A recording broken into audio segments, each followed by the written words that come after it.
The full interview is when you give full details about your asylum claim.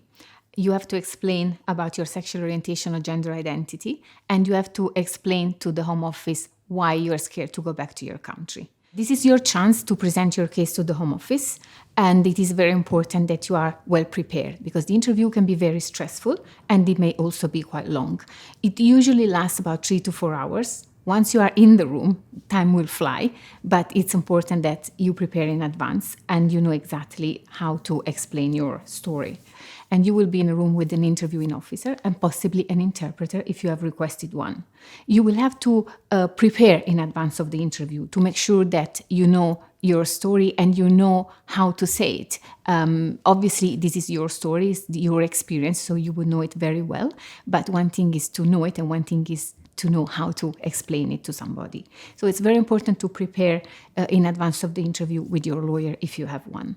During the interview, if you feel uncomfortable in any way, you can ask for a break. If you need a glass of water or you just need a breather, you can ask so. You will be asked different questions about your sexual orientation, etc. It's important that you give detailed answers, even if you may feel uncomfortable to discuss personal questions. If there is something like a traumatic event or anything really bad happened to you and you don't feel comfortable discussing that, just say so.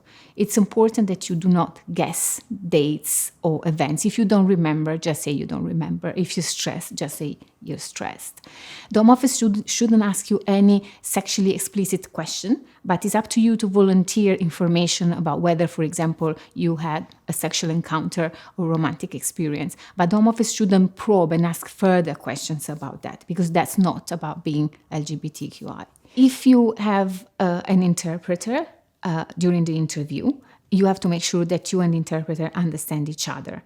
It is possible for you to request an interpreter before the interview. The request has to be made in advance by your lawyer or by yourself if you don't have any lawyer, and there should be somebody there. You may feel uncomfortable to have an interpreter from your own community, but you shouldn't worry about that because usually interpreters, they are professional persons and they're not there to judge you, but they're just there to translate for you. However, if you feel particularly uncomfortable for any specific reason, discuss with your lawyer in advance or explain to the immigration officer during the day. During the interview, you will explain your story and you will be asked at the end if you've got any other comments. So if anything went wrong and you felt intimidated or uncomfortable, that's your opportunity to say so. Anything you say during the interview should be recorded by the interviewing officer, and at the end you will be given a copy of the interview records, so you can bring it to your lawyer and discuss whatever happens. In fact, when your interview is finished, you will have 5 days to prepare any letter with your lawyer that you want to send to the Home Office to amend any errors and rectify any mistake. After the interview, the Home Office will take a decision on your case.